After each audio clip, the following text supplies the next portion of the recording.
Guess who's back? It's Kemmler and not KRELL, but KRELL will be around soon. We're here with Vampire Counts, going to be rounding out Known to Heck November with my patented KRELL bomb build. Not quite as it should be. I did forget to bring an Unholy Lodestone, which is a pretty key component of this build, but nonetheless we're going to get things going. A couple Blood Knights here, a couple Black Knights, got 4 Spears, 4 Zombies, Thurnsman, Heinrich Kemmler, a White King, and the Necromancer on a cart. Playing up against the mighty Turin himself here, he's got double Black Dragon. One of them is, of course, Malekith. Feral Manticore as well. A couple Handbows are pretty decent. I don't really like ranged infantry unless they have 360 shooting against Vampire Counts. These guys, of course, do have 360 shooting. A couple of Halberds with some Spears, so a nice tight little build here. I've also got the Dire Pack waiting up on the hills there, ready to pounce. We're going to be moving them up and across the formation. I'm going to be, just in general, trying to go for a full envelopment here because I have superior numbers. I'm going to take my time, start to flank up and around. These zombies, though, there's no harm in pushing them up, starting to push these handbows away. Don't want them getting too much fire on my Mortis Engine, of course. Mortis Engines don't have a whole lot of armor, but very high value. That breath comes in, doesn't do too much damage to the Sternsman, and what it does do will be able to be healed by the Clawed Nagash, and of course, Kemmler's Tomb Blade. So just talking quickly about the Chaos Tomb Blade here. This is pretty much one of the main reasons that you would bring Kemmler besides KRELL. These are really the only 2 reasons to bring Kemmler, which is why I brought only the 2 of them here. Guys, that fine. But it does heal and resurrect in an AoE, as well as +5 melee attack. It's actually quite nice. The heal isn't super substantial, but it is a little bit more than something like a Holy Lodestone, I want to say. I don't know the numbers off the top of my head, but you can see the Manticore diving in here, just chewing on some zombies. That's fine. He's wasting his vigor, and that's a very cheap unit for me, so it's not really much of a loss. Pulling up and around here with some Black Knights, and just moving in some more chaff here to try and wear these guys down. I'm a little bit over blobbing here. Should have probably taken these zombies and these spears up and around for a full surround, but I do want to try and keep some reserves in this area since I'm kind of making a concerted push here. Kemmler and Discount KRELL are going to move up and get into these Blackguard here. Well as the Sternsman, we're also going to move up the Clawed Nagash. The Blood Knights hanging in this position because I know Turin's going to want to try and snipe Kemmler, even though he's not very expensive. So he drops down here to get some good attacks, and the Blood Knights are on station to try and pull through and maybe get some good attacks here. I don't really have any great lanes of charge, but you can see the Handbows getting some great damage in. My Black Knights not charging through at the moment, but a Soul Stealer as well going to come in. Now the Clawed Nagash does have magic resistance, so it will mitigate some of this damage, but it is also going to hit Kemmler, of course, and KRELL is online now also. He comes in and gets a huge attack on the back of this dragon, just slapping the tail here super hard, and the Blood Knights also come in for a counter charge, so all of a sudden this dragon takes a ton of burst damage. Big Burning Head gonna come down as well. Nope, looks like that was a Gaze of Cain, right? Gaze of Cain, yes, but you look at how much damage that Black Dragon just took on that little burst there. KRELL definitely showing his strength. I mean, he has legit weapon strength and anti-large, of course, with great AP values. I guess not that amazing, actually, for somebody with primary AP, but still good AP, good bonus versus large, great melee attack, so he definitely hits like a truck, especially against something like a dragon. I believe dragons are, what, 80 armor? Black dragons? Yeah, 80 armor, so pretty good, but the Black Knights have come up and around. They're going to get in here and tie down these Handbows at the very least. You can see also summons coming up as well, so the blob effect is definitely pretty real right now. Unfortunately, my Mortis Engine took a beating there. Really should have it up a little bit closer, but I just don't want it to have it too close to these Handbows in case they you know, get a bunch of burst damage and try and finish it off. Blood Knights still just kind of hanging around here, waiting for a good opportunity to go after some of those large units. Black Knights are taking a pounding in the back line. Did get hit by that Soul Stealer, unfortunately, but still, you know, they're getting hit by like spears and halberds and stuff, but they still come in, done some good damage and disruption, and we're going to continue to try and use them to try and pull away and at least disrupt, push these Black Ark Corsairs off of this position here so that we can try and grind through these halberds. You can see this Black Ark, the Black Guard, I've pretty much been ground through, and Turin is doing a great job cycle charging his his dragons, but this one is very low at this point, so he needs to be really careful with it if he wants to use all those breath attacks. This one comes in, does some pretty good damage to those Blood Knights. Definitely takes down a few models there, but the great thing about KRELL is even though I don't have Invocation of Nehek, I can still heal unit models, even if the Mortis engine goes down, which it just did there. So KRELL, let's check in with him. 30 kills is probably going to be disintegrating soon, I would imagine, but yeah, his binding is coming in like different stages.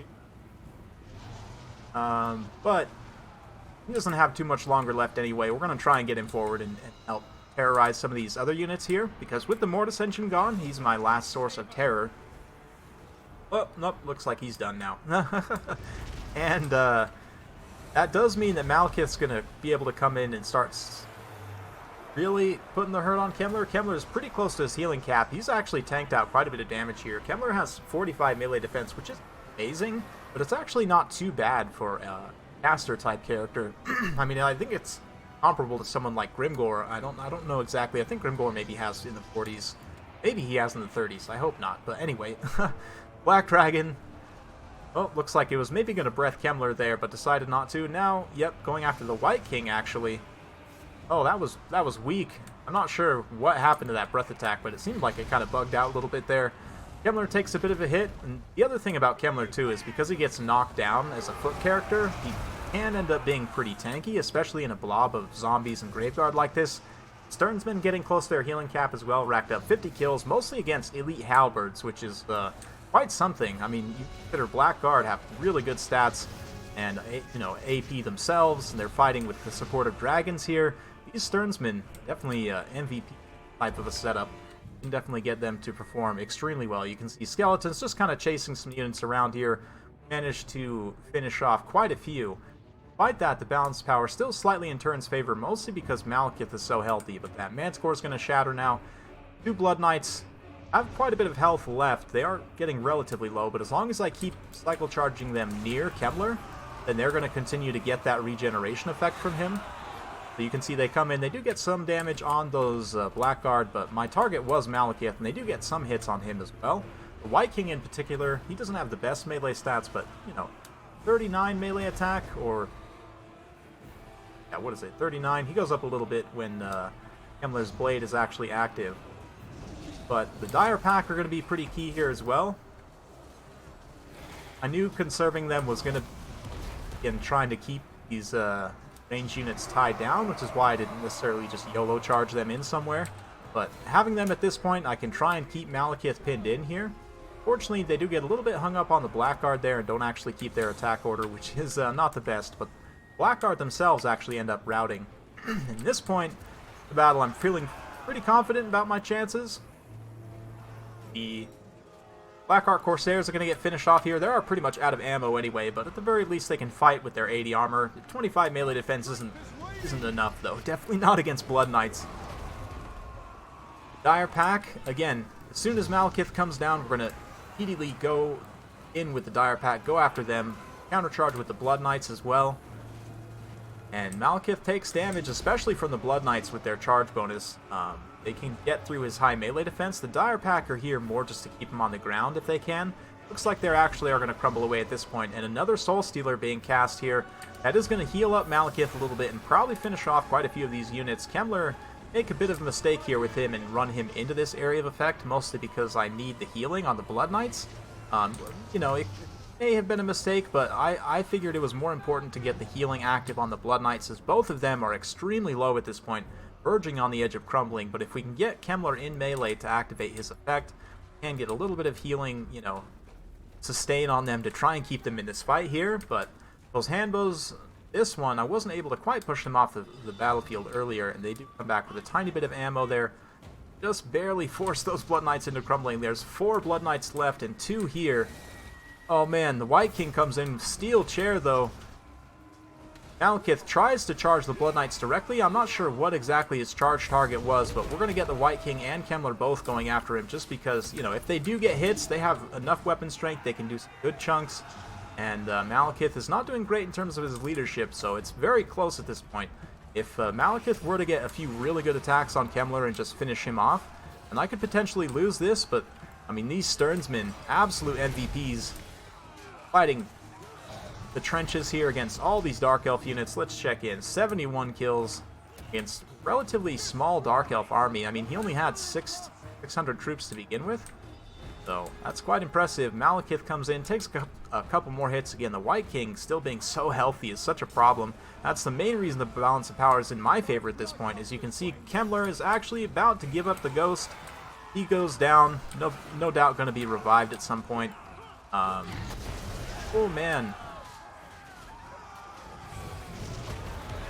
Malekith comes in with a huge charge there.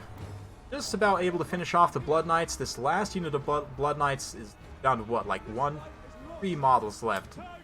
Barely still online, but it's enough to crumble Malekith and by the skin of their... I guess they don't have skin. No one has skin on their teeth. I don't know why anyone says that, but by their actual little thin toe bones down there, they won.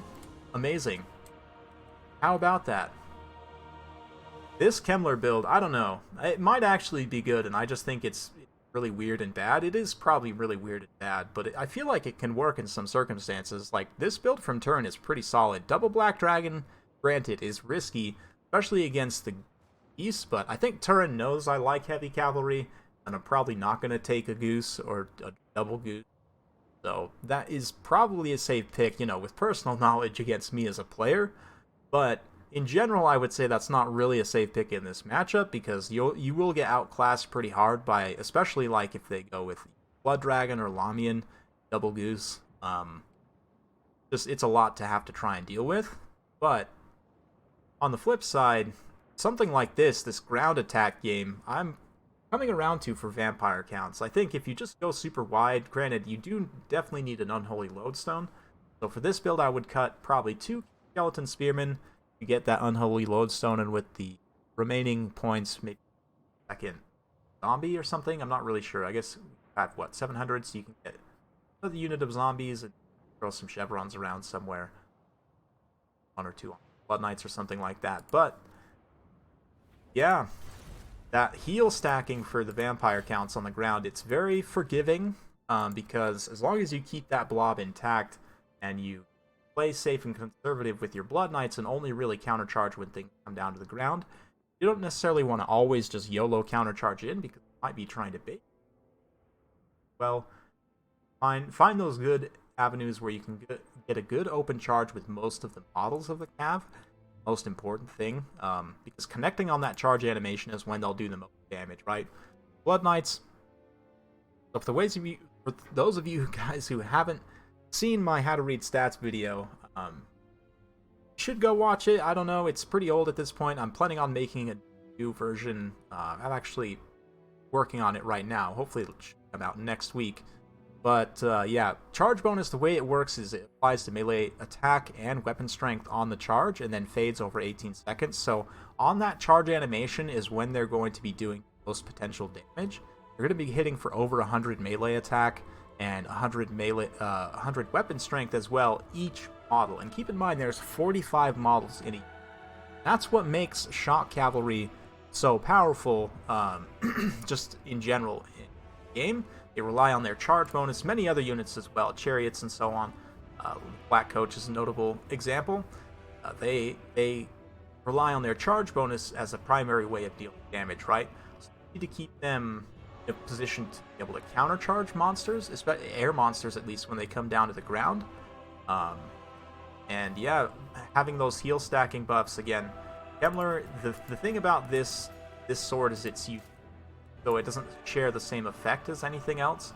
The Unholy Lodestone is another one. This one as well, Master of the Dead. But keep in mind, it's disabled if he's engaged in melee, so you do need to keep that one off of him, because he's going to be in melee generally the whole time. So the thing about this build, you could take Undeath Resurgent as well with extra points at the end. We'll come back and look at that potentially. But the Claw of Nagash is just a strong unit in general. Magic resistance. It's got its own healing effect. The Force Engine Reliquary Binding. Keep in mind, though, Reliquary Binding doesn't replenish unit models. It only replenishes hit points. And the way to tell is if you mouse over the effect here, you can see resurrects dead combatants is when it will actually bring back dead unit models. This replenishes health of combatants is only, you know, HP. Anyway, so you've got the Unholy Lodestone, which I believe does replenish only hit points as well, yes. So only Invocation of Nehek, the lore passive here, the Curse of Undeath, and of course Kemmler's Tomb Blade are the way to heal unit models, right? So in a build, if you're going No Nehek November, and this is why I bring Kemmler in this situation, you don't want to have any spells on him because he's going to be in melee, he's going to be pretty vulnerable, you're going to have him as cheap as possible, at least for the time being. And 2 Blood Knights is pretty solid. 2 Black Knights to help chase routing units, help tie down your opponent's skirmishers, get good rear charges, you know, help in anti-infantry. They're just great units all around. We'll grab some zombies here. Let's grab a couple spears. Got the Unholy Lodestone. We, of course, need the White King on foot to help tank out with the Stearnsman. We also need give us that nice anchored core, and with all of the buff stacking here, these guys are going to have ridiculous stats. As for the rest, Dire Pack, pretty decent choice, and we've got 1,000 points left, so you a few different things. I guess Necromancer, if you do want some spells here from Lore of Vampires, so Necromancer on the regular corpse cart, make him a little bit cheaper. You could go with Unholy Lodestone as well if you have the extra points. Want to cut something down somewhere, but generally I would say he can have Master of the Dead. He does want to have Curse of Undeath as well because you're going to be spamming zombie summons. Also want that Dance Macabre, be able to give yourself more melee attack, especially overcasting it, adding that effect area on that big blob of stuff because it hits all of those units, especially like as soon as the Blood Knights charge in, if you hit that, or as their charge bonus is wearing off, if you hit that, and they're going to continue to hit at that super high weapon strength. So, yeah, depending on how high your opponent's melee defense is, regardless though, I mean, if you think about like zombies and skeleton spears, when they have those 2 buffs active, they're getting plus 10 melee attack, right? So like skeleton spears, for example, they're up to 24 melee attack, then they get the additional 26 on top of that. Suddenly you're hitting for 50 melee attack on a skeleton spearman unit. A unit that costs 350 points, right? And it doesn't have the most weapon strength in the world, but 14 bonus versus large too, so if it's a large unit, you add that 14 in on the melee attack. Also, you're hitting quite hard and quite reliably against a large unit, so you might even come in here and grab another skeleton spear now that I'm talking about it. Yeah, so something like this might be pretty solid. I don't know, what do you guys think? Let me know if you end up trying out this build. It is a little bit micro-intensive because of the cav and everything, but let me know what you think. It's definitely been a lot of fun to play with in No Nehek November, and definitely one I'm going to be keeping in my back pocket just to surprise people occasionally. Because I know the meta definitely tends to revolve around a lot of the Bloodline Lords right now, but KRELL and Kemmler still have their place, I believe. KRELL's summon, I believe they buffed it a patch or 2 back where it actually lasts a little bit longer now. I don't know that it's worth it necessarily, but if you have Kemmler as cheap as possible, then it certainly makes it a little bit less daunting. Now, we don't quite have enough for Undeath Resurgent at this point, which is fine. We'll just rely on our healing rather than our melee defense to get through the battle. So, yeah, hopefully you guys enjoyed watching this. One bit of a long ramble there at the end, but I kind of wanted to round out No Nehek November and why I've had so much success with this build. I actually haven't lost with it yet, I don't think. Maybe. I don't remember. I don't think I have. Yeah, it's a good one. Thanks again for watching. Hopefully you guys have enjoyed. If you like this sort of content, be sure to like, subscribe, hit that bell notification button so every time I upload a new video, you'll be notified. Thanks again for watching. Next time.